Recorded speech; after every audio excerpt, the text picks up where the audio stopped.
నమస్కారం. ఆలోచన అమృతానికి స్వాగతం. వాళ్ళ కూకట్పల్లి హౌసింగ్ బోర్డు ప్లాన్ ప్రకటిస్తూ పేదలకు ఇళ్ళు ఇందిరమ్మ ఇళ్ళు పథకం ప్రారంభిస్తూ శంకుస్థాపన చేస్తూ సీఎం రేవంత్ రెడ్డి గారు అనేక మాటలు మాట్లాడారు. అందులో మళ్ళీ క్షుద్ర పూజల గురించి కూడా ఆయనే మాట్లాడారు. బీఆర్ఎస్ వాళ్ళు ప్రతిపక్షాలు క్షుద్ర పూజలు ఎన్ని చేసినా కూడా దేవుడు కరుణించాడు, వర్షాలు పడుతున్నాయి, అందుకనే మీరు ఈ క్షుద్ర పూజలు చేసిన వాళ్ళు ఎక్కడున్నాను అక్కడ ఉంటారు, ఫామ్ హౌస్కి పరిమితం అవుతారు, వాళ్ళ పూజలు వాళ్ళకే పెట్టేస్తాయి అని చెప్పి మొన్నదాకా సామ రామ్మోహన్ రెడ్డి అట్లాగే అద్దెంకి దయాకర్ చేసిన వ్యాఖ్యలని పునరుద్ఘాటించారు సీఎం రేవంత్. ఇప్పుడు వాట్ నెక్స్ట్ అంటే ఇప్పటిదాకా వీళ్ళిద్దరికీ లీగల్ నోటీస్ పంపించిన హరీష్ రావు హరీష్ రావు మీద ప్రత్యేకంగా ఆరోపణ చేశారు వాళ్ళు కనుక వాళ్ళు లీగల్ నోటీస్ పంపించారు.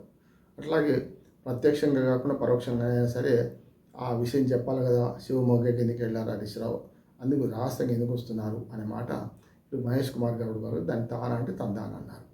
ఇప్పుడు రాష్ట్ర చీఫే మా ముఖ్యమంత్రి రేవంత్ రెడ్డి గారు పదే అదే ఆరోపణ చేశారు మళ్ళీ ఇప్పుడు. కనుక దీంతో ఇప్పుడు ఇప్పటిదాకా వాళ్ళు అన్నదానికంటే ఎక్కువైంది. డైరెక్ట్గా ముఖ్యమంత్రి వర్సెస్ హరీష్ రావు అయిపోయింది.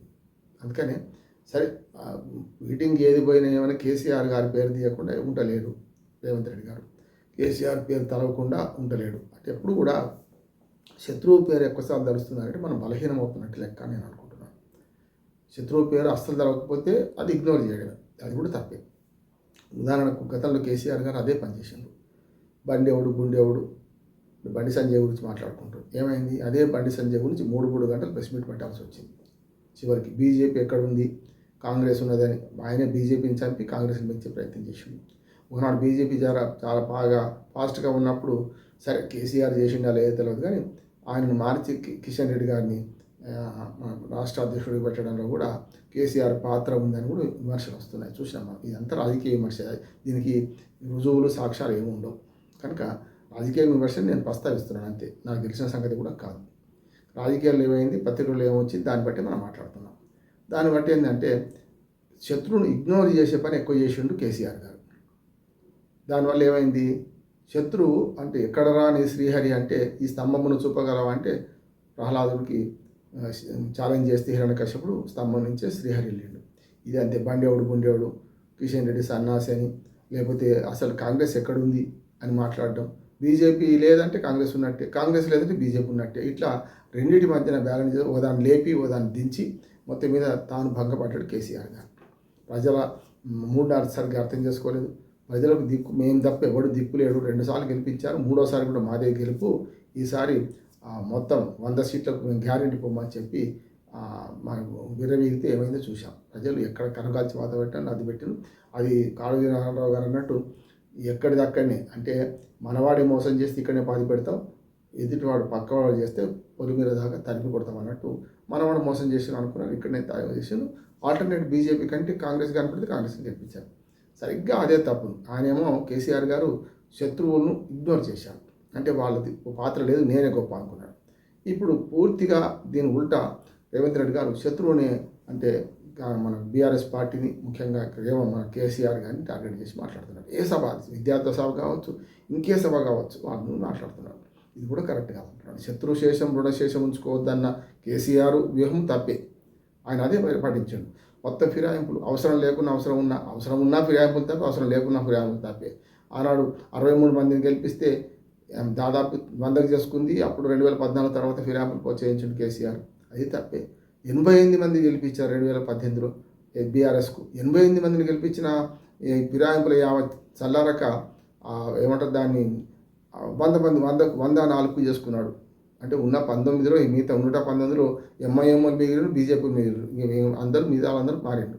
బీజేపీ ఒక్కటే 2018 గెలిచింది, ఎంఐఎం బీజేపీ తప్ప ఆల్మోస్ట్ ఆల్ ఒక 5-6 కాంగ్రెస్లో మిగిలింది తప్ప మిగతా అన్ని పార్టీలు చేర్చుకున్నాడు. అదేమో ఒక రకం చెప్పాలంటే ఫిరాయింపులు ప్రోత్సహించి ఆయన ఏం చేసిండో శత్రుశేషం రుణం శేషం లేకుండా అని, ఈయన ఏం చేసిండు శత్రువునే తలుస్తున్నాడు, ఎక్కువసార్లు శత్రునామ జపం చేస్తున్నాడు. అందుకనే హిరణ్యకశ్యపుడు ప్రహ్లాదుని కంటే ఎక్కువ భక్తి చూపెట్టింది. ఒక రకంగా చెప్పండి, శ్రీహరిని ఎక్కువసార్లు పొగిడింది, శ్రీహరిని తిట్టింది, శ్రీహరి గురించి మాట్లాడింది హిరణ్యకశ్యపుడే, విష్ణుమూర్తి గురించి మాట్లాడింది. ఇదే అంతే అంటున్నాను. ఇప్పుడు ఏమైంది, ఇటు పక్కన రేవంత్ రెడ్డి కూడా కేసీఆర్ భజన చేస్తున్నాడు. కేసీఆర్ కాలంలో కూడా కనపడుతున్నాడు అనిపిస్తుంది నాకైతే. కనుక ఇప్పుడు ఏమైందంటే నిన్న దాని సాక్షిగా క్షుద్ర పూజల గురించి మళ్ళీ ఒకసారి మాట్లాడాడు. నా ఉద్దేశం ఏంటంటే ఇంత సైన్స్ ఇంత అభివృద్ధి చెందిన తర్వాత క్షుద్ర పూజలు చేస్తే వర్షాలు పడతాయని, లేకపోతే వర్షాలు తిరగబడతాయని, అంటే మరి అటువంటి క్షుద్ర పూజలు చేసి మరి మీరు అధికారంలోకి వచ్చిన మాట వస్తుంది.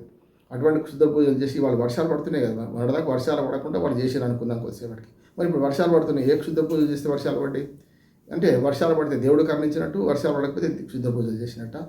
అంటే ఇవాళ మనుషులకు ప్రజలకు ఏం చెప్తున్నారు మీరు? సైన్స్ బోధించాల్సిన వాళ్ళు, శాస్త్రీయ దృక్పథాన్ని పోషించిన వాళ్ళు ఇవాళ ఇటువంటి దుర్మార్గమైన మాటలు మాట్లాడుతున్నారు. ఇది తప్పు అంటున్నారు. ఎవరెవరు ప్రైవేటు బతుకు వారి వారి సొంతం, పబ్లిక్లో నిలబడితే ఏమైనా అంటాం అన్నారు శ్రీశ్రీ మహాకవి శ్రీశ్రీ. ఇవాళ రేవంత్ రెడ్డి గారు కానీ రామ్మోహన్ రెడ్డి గారి అద్దెని తయారు గారు చేస్తుంది అంటే, మీరు గుడికి వెళ్ళారు, మామూలుగా గుడికి వెళ్తే తిరుపతికి పోయినా ఇంకెక్కడికి పోయినా కూడా ఏదో రాజకీయం మాట్లాడకపోయినా నేను దేవుని దర్శనం చేసుకున్నాను, అయ్యా సుభిక్షంగా తెలంగాణ రాష్ట్రం ఉండాలని కోరుకుంటా అని ప్రకటన చేస్తారు కదా. మరి శివమొగ్గను ఇంకెక్కడనో పోతే మరి అక్కడ మీరు పబ్లిక్ ఎందుకు కనపడలేదు, అక్కడ ఏం చేసి వచ్చారని వీళ్ళు అడుగుతున్నారు. పబ్లిక్ లైఫ్లో ఉన్నవాడు ఎవడైనా ఈ ప్రశ్న వేస్తాడు. కనుక హరీష్ రావు కూడా లీగల్ నోటీస్ పక్కన పెట్టి ఈ విషయాన్ని కూడా శివమొగ్గ కిందికి పోయినా ఆ రోజులు ఏమైనా అసలు ఆ రోజులు హైదరాబాద్ నాటి పోలేదు, ఏదో చెప్పాలి కదా. ఏం చెప్పకుండా లీగల్ నోటీస్ ఇస్తే నా పరువు నష్టం జరుగుతుందంటే వాయిస్యం దాస్తున్నట్టే లెక్క కదా. అందుకనే ఇటు హరీష్ రావు గారు కూడా ఏం చేయాల్సిందంటే ఆ రోజు పోతే పోనీయండి, ఎవరు వద్దన్నారు. నా ఉద్దేశం ఏంటంటే ఇప్పుడు ఆయుధ చండీ యాగం కేసీఆర్ గారు చేస్తే ఎవరు వద్దనరా, బ్రహ్మాండంగా అందరిని పిలుచుకున్నాడు ఆయన, నేను కూడా పోయినా. అందుకని ఏమంటున్నానంటే అది చేయడం తప్పు కాదు, క్షుద్ర పూజలు అనే సమస్య వస్తుంది. అందుకని మీరు చూడండి, ఇవాళ ఎవరినో చంపడానికి ఎవరిని చేసిన క్షుద్ర పూజలు చేసిన వాళ్ళను మంత్రాలకు చింతకాలు రాలుతాయా అనే మాట కూడా వస్తుంది కదా. నిజంగా మంత్రాలకు చింతకాయలు రాలుతాయా? రాలే కదా. ఫిజికల్గా ఓ రాయాన్ని వేయాలి, కట్టెతోనే కొట్టాలి, రాలుతాయి. ఇదే అంతే.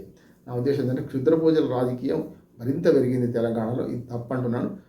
ప్రజలలో శాస్త్రీయ దృక్పథం పెంచాల్సిన పోయి వీళ్ళే దుర్మార్గమైన మూఢనమ్మకాన్ని ప్రోత్సహిస్తున్నారు. ఇది వరకు చట్టపరంగా మన రాజ్యాంగం నిర్దేశించిన దానికి పూర్తి వ్యతిరేకమని విజ్ఞప్తి చేస్తూ, వీళ్ళు ఇట్లాంటి మాటలు ముఖ్యమంత్రి స్థాయిలో మాట్లాడినాక ఇంకెవరు ఉంటారు, ప్రజలకు ఏం చెప్తారు వీళ్ళు అనేది ఆలోచించాల్సిన కోరుతూ ముగిస్తున్నాను. నమస్కారం.